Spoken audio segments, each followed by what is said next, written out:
দেখুন, ফেলে দেওয়া প্লাস্টিকের বোতলের ঢাকনা দিয়ে ঘরের জন্য কত সুন্দর আসবাবপত্র তৈরি করা যায়। আমরা সাধারণত প্লাস্টিকের বোতলগুলা ব্যবহার করে ফেলে দিই। এগুলা ফেলে না দিয়ে এগুলোর ঢাকনা দিয়ে দেখেন কত সুন্দর করে ঘরের জন্য আসবাবপত্র তৈরি করা যায়। একটু মাথা খাটালে দেখেন কত সুন্দর সুন্দর জিনিস তৈরি করা যায়। বোতলের ঢাকনাগুলোকে একটা বলের মাঝে নিয়ে তারপর চুলার উপর রেখে এভাবে গলিয়ে নেবেন। তারপরে আরেকটা খালি বল নিয়ে উপরে এভাবে চাপ দিয়ে কিছুক্ষণ ধরে রাখবেন। ভালোভাবে চাপ দিবেন যাতে ভিতরে কোনো ফাঁক না থেকে যায়, সেদিকে খেয়াল রাখবেন।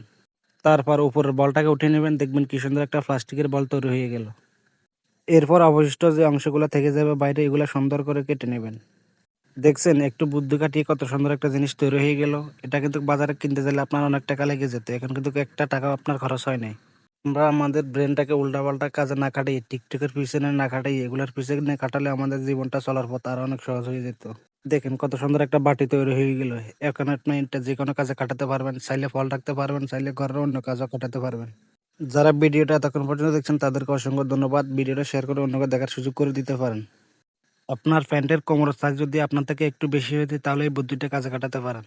দুই সাইডে দুইটা চক দিয়ে দাগ দিয়ে নেবেন, তারপরে সুই দিয়ে দেখেন একবার এদিক থেকে একবার এদিক থেকে একবার এদিক থেকে একবার এদিক থেকে, ভিডিওতে যেভাবে দেখে ঠিক সেভাবে করবেন। তারপরে সেলাই শেষ হয়ে গেলে সুন্দর করে রশিটাকে টান দিবেন, দেখবেন কি সুন্দর করে ভাঁজ হয়ে যাবে। দেখছেন সুতাটাকে টান দেওয়ার সাথে সাথে কিভাবে ভাঁজ হয়ে গেল। বাইরে থেকে দেখে বোঝার উপায় নাই যে এটা আপনি সেলাই করেছেন হাত দিয়ে। তারপরে ভিতরের সাইডটা ঠিক একইভাবে সেলাই করে নেবেন ভালো করে, যাতে সেলাইটা ছুটে না যায়। ভিতরের সেলাইটা একটু ভালো করে দেবেন যাতে খুলে না যায়, খুলে যালে কিন্তু আপনি এটা পরে আরাম পাবেন না।